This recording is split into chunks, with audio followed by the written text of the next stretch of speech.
CM Siddaramaiah ಪರ JDS ಶಾಸಕ ಜಿಟಿ Deve Gowda batting ಮಾಡಿದ್ದಾರೆ. ತಮ್ಮವರ ವಿರುದ್ಧವೇ ಸಿಡಿದು ಬಿದ್ದ ಜೆಡಿಎಸ್ ಶಾಸಕ ಜಿಟಿ ದೇವೇಗೌಡ, ಸಿದ್ದರಾಮಯ್ಯ ಯಾವತ್ತೂ ಕುಟುಂಬ ನೋಡಿದ್ದವರಲ್ಲ.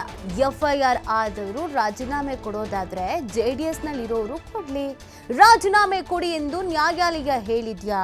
ಕೇಂದ್ರದಲ್ಲಿ ಮಂತ್ರಿ ಆದವರಿಗೆ ಜವಾಬ್ದಾರಿ ಬೇಡವಾ? ಕುಮಾರಸ್ವಾಮಿಗೆ ರಾಜೀನಾಮೆ ಕೊಡು ಅಂದ್ರೆ ಕೊಡ್ತಾರಾ? ಯಾರ್ಯಾರ ಮೇಲೆ ಎಫ್ಐಆರ್ ಆಗಿದೆಯೋ ಎಲ್ಲರೂ ರಾಜೀನಾಮೆ ಕೊಡಿ, ಎಲ್ಲ ವಿಧಾನಸೌಧದ ಮುಂದೆ ನಿಂತ್ಕೊಳ್ಳಿ, ಬನ್ನಿ ನೋಡೋಣ.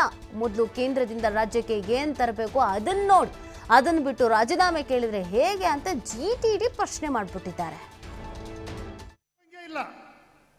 ಬಿಜೆಪಿ ಅಶೋಕ್ ಅವರು ಇರುವಂಗಿಲ್ಲ, ಜನತಾದಳ ಇರುವಂಗಿಲ್ಲ, ಕಾಂಗ್ರೆಸ್ ಇರುವಂಗಿಲ್ಲ. ಎಫ್ಐಆರ್ ವಿದ್ಯಾರ್ಥಿಗೆ ರಾಜೀನಾಮೆ ಕೊಡಬೇಕು ಅಂದ್ರೆ ಸಿದ್ದರಾಮಯ್ಯನವರ ಅನಿರೀಕ್ಷಿತ ಘಟನೆ, ಆಕಸ್ಮಿಕ ಘಟನೆ, ಇದನ್ನ ರಾಜ್ಯಪಾಲರು